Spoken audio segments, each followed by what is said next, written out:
যেটা নিয়ে আজকে আলোচনা করতে চলেছি সেটা হচ্ছে বিভিন্ন রকম চপিং বোর্ড।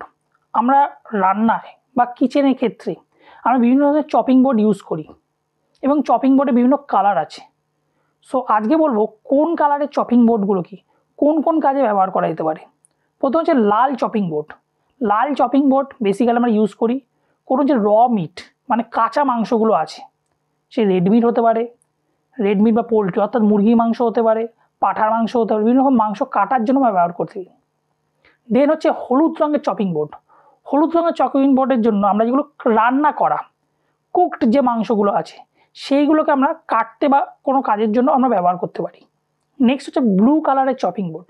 ব্লু কালারের চপিং বোর্ড যে কোনো সি ফিশ বা মাছ বা যে কোনো ধরনের মাছের জন্য আমরা ব্যবহার করতে পারি।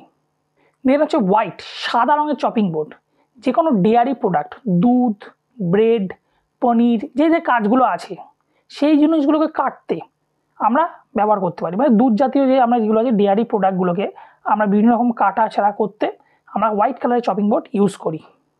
এছাড়া white colour chopping board use করি কোনো বেকারি প্রোডাক্ট কাটতে, মানে ব্রেড কাটার জন্য, বিভিন্ন রকম যে বেকারির যে আইটেমগুলো আছে সেইগুলো কাটতে, কুকিজ টুকিজ বানাতে, সেইগুলো আমরা ব্যবহার করতে পারি এই হোয়াইট চপিং বোর্ডে।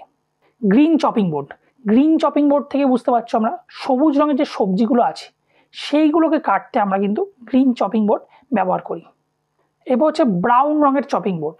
ব্রাউন কালার চপিং বোর্ড আমরা ব্যবহার করি যেগুলো ধোয়া হয়নি, যে রুট ভেজিটেবলসগুলো আছে যেমন মূলো, গাজর, এই ধরনের যে রুট ভেজিটেবলসগুলো আছে, বিটরুট, এইগুলোকে আমরা কাটতে, এগুলো ধোয়া হয়নি সেইগুলোকে আমরা কাটতে কিন্তু এই ব্রাউন কালারের চপিং বোর্ড ব্যবহার করে থাকি।